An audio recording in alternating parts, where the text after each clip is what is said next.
Hello again. As you can see, I'm still trapped inside of Fortune City. This bit is hilarious, don't at me.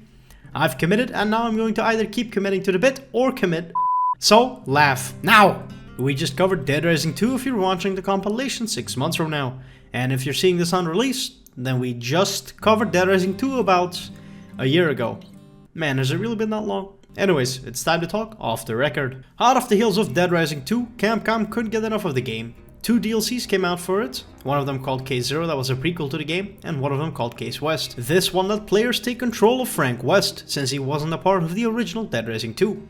People were happy to see Frank come back to kick ass and take pictures. Capcom was so happy with how these DLCs turned out that at Capcom 2011 they announced that they were reimagining Dead Rising 2 and putting Frank West back into the spotlight. This ain't no character model swap for the game. This new version of the game brings in all new missions, areas, cutscenes and optimizations to the original, making loading time significantly faster than the original. The game also brings a new sandbox mode as well. It's off the record and off the wall. Released in 2011, Off the Record serves as a remarkable case study in video game development and player engagement, offering an intriguing twist on the traditional sequel format. Instead of advancing the storyline introduced in Dead Rising 2, Capcom Vancouver, which had taken the reins of the franchise from the original creators at Capcom Japan, opted to revisit the same setting and time frame but through the eyes of Frank West, the protagonist of the original game. This unique approach was inspired by fan demand and the developers' desire to explore what could have been if Frank West had been at the center of the Fortune City outbreak. The decision to develop Off the Record as an alternate version rather than a direct sequel allowed Capcom to creatively reimagine the narrative and gameplay elements while addressing feedback from the previous installments. By incorporating Frank's photography skills, introducing new environments, and refining the game's mechanics, Off the Record was not merely a reskin of Dead Rising 2 with a different protagonist. It was a reimagining of the game that introduced new elements while refining existing ones. By incorporating Frank West, the development team had the opportunity to reintroduce the photography mechanic, allowing players to earn additional points by capturing photos of the game's zombie-infested environments. This mechanic not only differentiated Off the Record from its predecessor, but also added depth to the gameplay, encouraging players to engage with the game world in creative ways. Capcom Vancouver invested in creating new content and making significant improvements to the game. This included the introduction of new areas such as the Uranus Zone, a vibrant theme park filled with unique weapons, deadly attractions, and hordes of zombies. The development team also focused on enhancing the game's mechanics, addressing criticisms of the original save system by implementing more forgiving save options and checkpoints. Additionally, the sandbox mode was introduced, allowing players to explore the game's world without the pressure of a ticking clock, a feature that fans had long requested. Developing Off the Record presented Capcom Vancouver with unique challenges, particularly in balancing innovation with familiarity. The team needed to ensure that the game felt new and exciting while still retaining the core elements that fans loved about the original. This balance was critical in appealing to both longtime fans and newcomers to the series. This highlights Capcom Vancouver's commitment to its fanbase, willingness to experiment with an established franchise, and ability to creatively address feedback. By taking the bold step of reimagining an existing game through a beloved character's perspective, Capcom not only enriched the Dead Rising series, but also set a precedent for how developers could engage with and respond to their communities. Off the Record's gameplay balances the familiar with the innovative, creating an experience that is both comfortable for veterans of the series and fresh enough to intrigue new players. This balance is achieved through a blend of returning mechanics from the original Dead Rising 2, the reintroduction of beloved features from the first game in the franchise, and the introduction of entirely new elements and improvements. At its core, Off the Record is once again about survival in a zombie-infested world, once again navigating the sprawling Fortune City, teeming with the undead, friendly survivors, hostile psychopaths, and hated secrets. The open world design encourages exploration, rewarding players for venturing into dangerous areas with unique weapons, character upgrades, and story insights. Combat in Off the Record is a visceral and creative affair, thanks in large part to the game's extensive weapon crafting system. Building on the mechanic introduced in Dead Rising 2, players can once again combine a wide array of items found throughout Fortune City to create an arsenal of weapons ranging from practical to downright absurd. This system not only adds depth to the gameplay but also encourages experimentation, allowing players to discover the most effective or entertaining ways to dispatch the zombie horde. Combat also feels more refined and responsive, thanks to the improvements in weapon handling and character movement. The feedback and physics associated with melee combat and ranged attacks were enhanced, giving weapons a more substantial and satisfying impact. Additionally, the game introduced new combo weapons and modifications, expanding the arsenal available to players and encouraging creative approaches to zombie encounters. Also, earning money has become a lot less of a chore than it was in its predecessor, with ATMs dropping $5,000 each time and registers giving you close to $1,000. These enhancements not only made gameplay more enjoyable, but also added depth to the game's strategic elements. as players could experiment with different weapon combinations to find the most effective methods to deal with the zombie hordes. The return of the photography mechanic in Off the Record is a standout feature that not only distinguishes it from its immediate predecessor, but also reconnects the game to its roots of the original. This gameplay element, deeply associated with Frank West's character, adds layers of depth, engagement, and nostalgia, making it a pivotal aspect of the game's appeal. Incorporating photography into Off the Record serves multiple purposes. It functions as a gameplay mechanic, a narrative device, and a method of player expression. Players can use Frank's camera to capture moments of terror, absurdity, and everything in between, earning prestige points, and sometimes even trophies, based on the composition, subject matter, and timing of the photos. Players must decide when to engage in combat and when to pause and capture a moment, balancing risk and reward. This dynamic adds a unique tension to gameplay, as taking the perfect shot often requires putting Frank in harm's way. Moreover, the mechanic incentivizes exploration, as players seek out hidden, humorous, and particularly dramatic scenes to photograph, often leading to discoveries of Easter eggs, hidden items, and side missions. This mechanic encourages players to view the game world through different lenses, quite literally, as they seek out unique photo opportunities amidst the chaos. The reintroduction of photography is a callback for fans of the original Dead Rising, where the mechanic first appeared. It strengthens the connection to Frank West, whose background as a journalist was a defining trait. By bringing back this element, the developers not only pays homage to the character's origins, but also reinforces the narrative continuity within the series. Players familiar with Frank's story from the first game will appreciate the return of the mechanic as a defining aspect of his character. The character progression system in Off the Record was fine-tuned to provide a more rewarding experience. Players earn prestige points for kills, completing objectives, and taking photographs, which in turn could be used to level up Frank. With each level, players unlock new skills, increase inventory slots, and improve Frank's attributes such as speed, health, and attack power. Recognizing feedback from Dead Rising 2, Capcom implemented several enhancements to improve gameplay fluidity in Off the Record. The navigation and interaction systems were refined, making it easier for players to move through Fortune City and engage with objects and NPCs.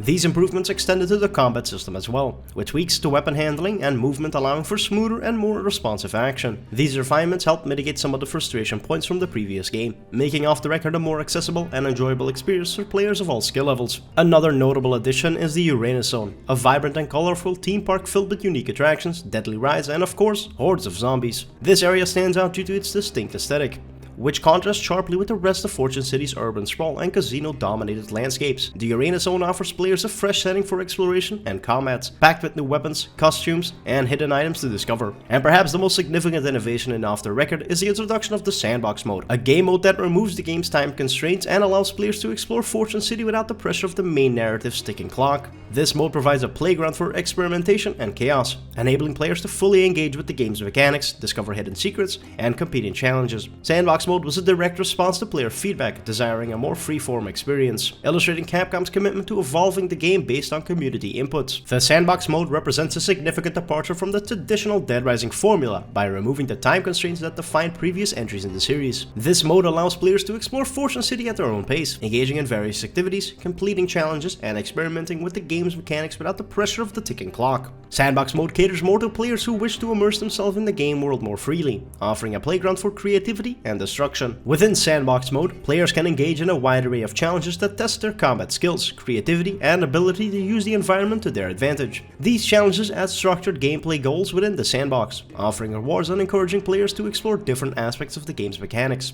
The mode extends the game's replayability significantly, as players can return to Fortune City again and again to set new records, discover new combinations of weapons, and simply enjoy the freedom of the open world without narrative constraints. By expanding the playable areas and introducing Sandbox mode, Off the Record not only enriched the game's content but also demonstrated an adaptive and responsive approach to game design. Capcom listened to the community and delivered features that enhanced the game's appeal and longevity, further cementing Off the Record's place as a standout entry in the Dead Rising series. These additions contributed significantly to the game's legacy, showcasing the potential for open world games to evolve and adapt to player feedback. Off the Record made strides in balancing difficulty levels to cater to a broader range of players. While the game maintained the challenging aspects that fans expected from the original title, they also toned down the difficulty a little bit, making it more accessible to those who might have found the standard difficulty too daunting. This inclusivity allowed more players to enjoy the game, regardless of their skill level or familiarity with the series. The game also introduced several gameplay enhancements that addressed criticisms from the previous entries and improved the overall player experience. These refinements were critical in making the game more accessible, enjoyable, and rewarding for players, demonstrating Capcom's attentiveness to feedback. One of the most significant improvements of this game is the overhaul of the save system. Previous Dead Rising titles were often criticized for their unforgiving save mechanics, which often could lead to a significant loss of progress if players were not cautious, or just got unlucky. Off the Record addressed this issue by introducing more save points throughout Fortune City, as well as an autosave feature that activated after key story moments and major achievements. This change reduced frustration among players, making the game more approachable for newcomers and less daunting for veterans looking to experiment with different strategies or explore more freely without the constant fear of losing progress. The user interface and navigation systems in Off the Record received notable improvements to make exploring Fortune City a smoother experience. The map was updated for better readability, with clearer markers for objectives, points of interest, and safe houses. The in-game menu and inventory management were also streamlined, allowing players to access weapons, items, and information more efficiently. These quality of life enhancements made it easier for players to plan their movements, manage their resources, and immerse themselves in the game's world without getting bogged down by cumbersome interfaces. The storyline of Dead Rising 2 Off the Record represents a compelling blend of alternate reality storytelling, character development, and dark humor, once more setting as a backdrop of a zombie apocalypse in the fictional setting of Fortune City. By placing Frank West, the protagonist of the original Dead Rising, at the center of the events that unfolded in Dead Rising 2, Capcom created a narrative that was both familiar to the fans of the series and fresh with new twists and opportunities for exploration. Off the Record explores an alternate reality where Frank West, not Chuck Greene, is the protagonist during the Fortune City outbreak. This what-if scenario allows the game to revisit the events, characters, and setting of Dead Rising 2 from a new perspective. The decision to use an alternate reality framework opens creative avenues for storytelling, enabling the developers to experiment with established narratives while staying true to the series' core themes and elements.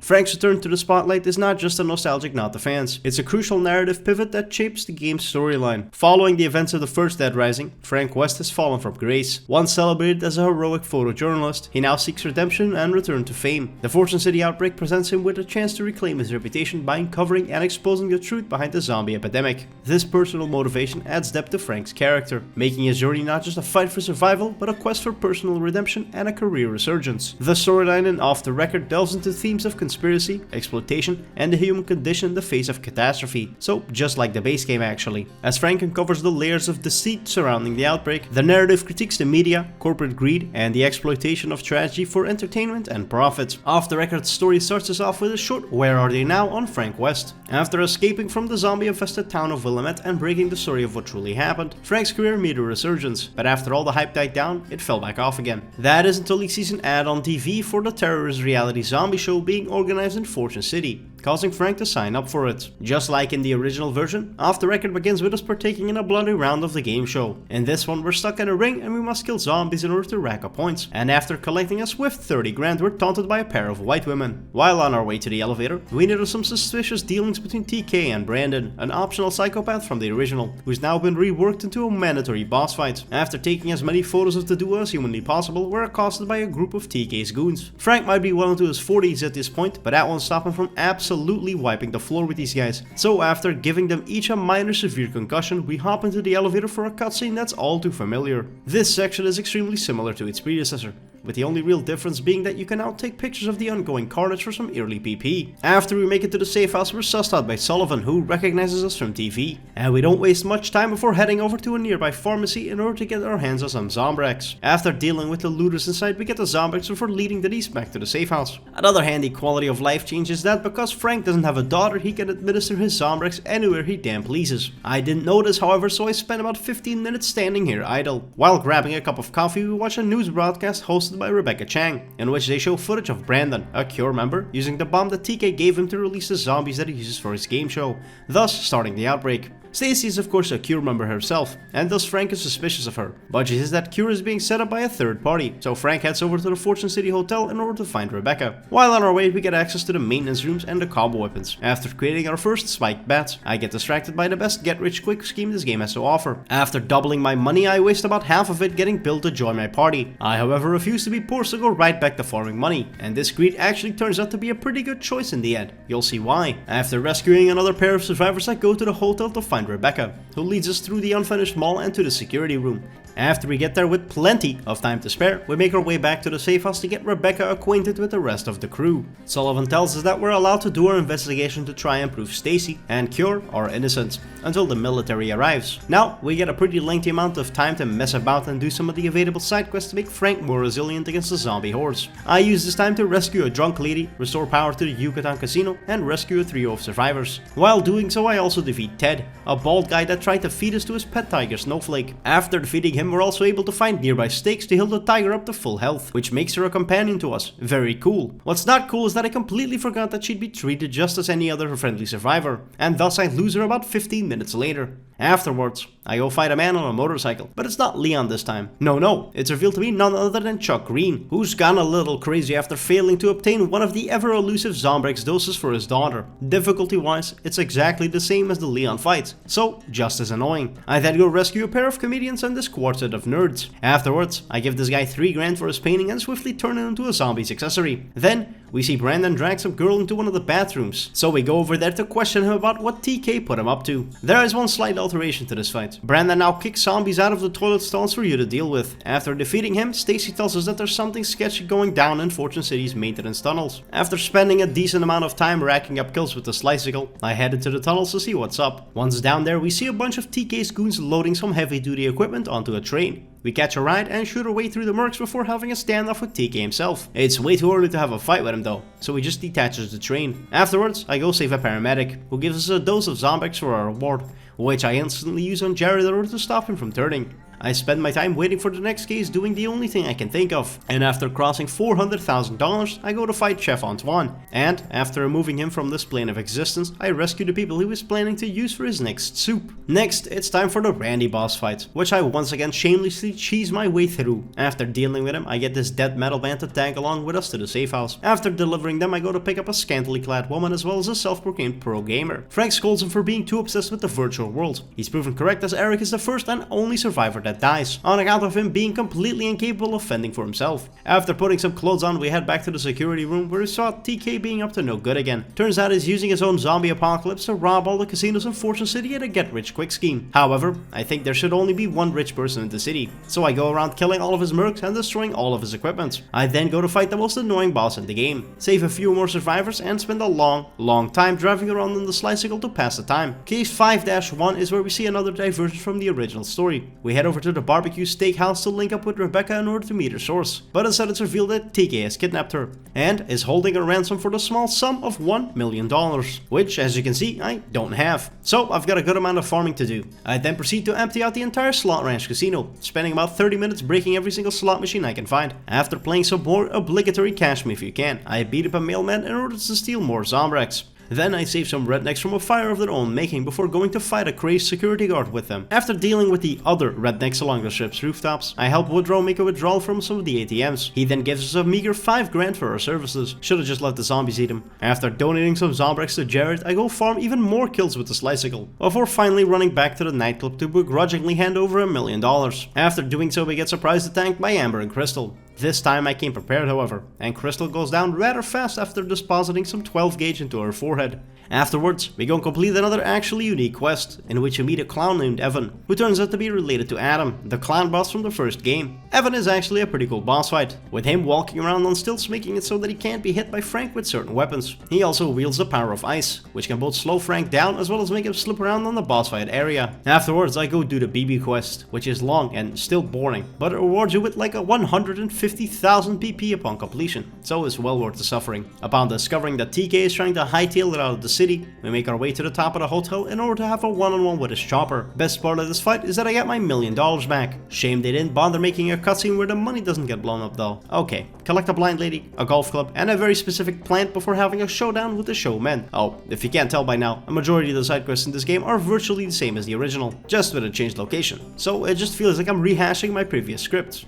After saving a mother and her daughter, the military rolls into town. We all know how this goes down. Isn't it funny how they sent like 8 dudes with M4s to clean an entire city's worth of zombies? I mean, can they even physically carry enough ammo? After giving chase to the sergeant and defeating him, we carry Rebecca back to the safe house. On the way, we also recruit 2 stranded soldiers for personal protection. When we get back, TK has woken up and starts telling us about who's really behind the outbreak, but he's interrupted by a breach in the safe house. After collecting the required components to hotwire the gates, we mash it shut before discovering that TK has been bitten. It's also announced that the president has ordered a firebombing of the city. We follow the only lead that we have, which leads us down into the maintenance tunnels once more. After dealing with the mercs and scientists, we take a laptop back to the safe house, where it's revealed that Phenotrans are the ones behind the outbreak. The ending twist does diverge quite a bit from the original. In Dead Rising 2, it's revealed that Sullivan is the Phenotrans spy, but then off the record it's actually revealed to be Stacy, who starts off her betrayal by doming Rebecca and capping Sullivan, who sacrifices himself for us. It's actually quite cool how Sullivan's cutscenes can be played both from the angle of him being an actual up-to-no-good scoundrel, intentionally trying to work against and mislead our heroes,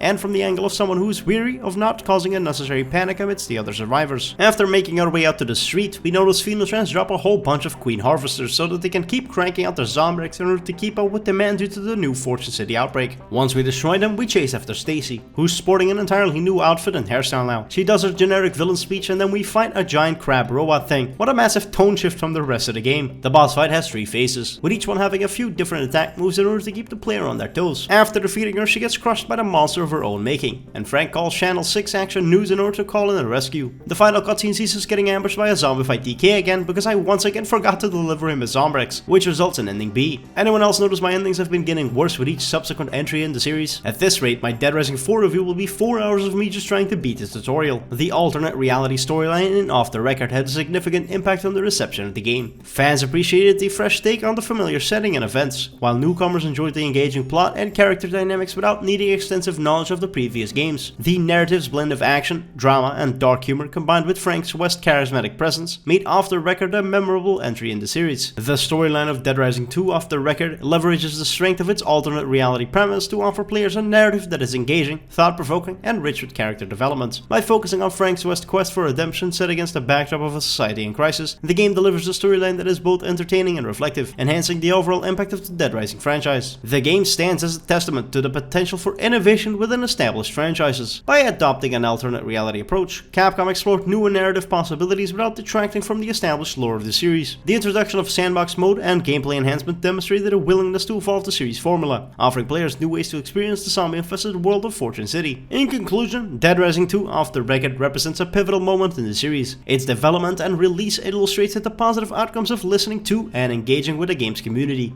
the benefits of innovative thinking and game design, and the power of narrative experimentation. The game's ability to balance the familiar with the new, to entertain and challenge its players, and to reflect on real-world issues through the lens of a zombie outbreak solidifies its legacy as a standard entry in the action-adventure genre.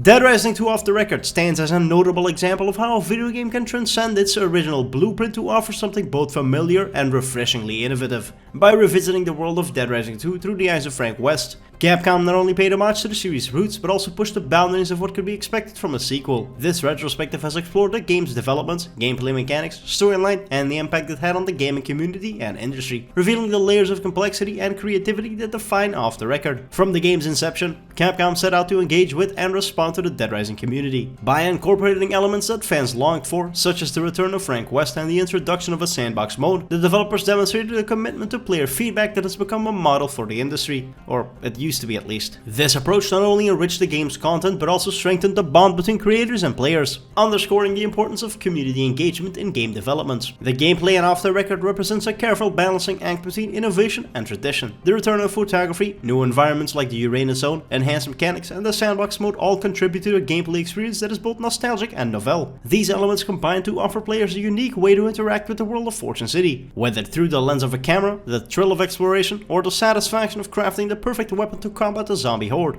The storyline takes advantage of its alternate reality premise to delve into themes of redemption, conspiracy, and the darker sides of human nature and society. Frank's journey is not just one of survival but also of personal and professional redemption. The narrative's exploration of these themes, coupled with dark humor and engaging character dynamics, provides a rich backdrop to the game's action-packed gameplay. Ultimately, the impact of Dead Rising 2 Off the Record extends beyond its innovation and narrative depths. The game stands as a testament to the potential for video games to evolve through creative thinking. It demonstrates how developers can revisit established worlds and characters in ways that are both respectful to the original and exciting for players. In conclusion, Dead Rising 2 Off the Record is a vibrant mosaic of action, humor, and storytelling that highlights the strengths of the series while charting its own course. By weaving together elements of gameplay innovation, narrative exploration, and community feedback, Capcom crafted a game that not only respected its roots but also enhances the series' legacy. Off the Record remains a standard example of how to breathe new life into beloved franchises, ensuring that they continue to both captivate and engage audiences. 7 Slicicles out of 10. Hey, thanks for watching to the end of this video. If you enjoyed, leave a like, a comment, and subscribe, as I have 256 more videos to make between now and the inevitable heat death of the universe.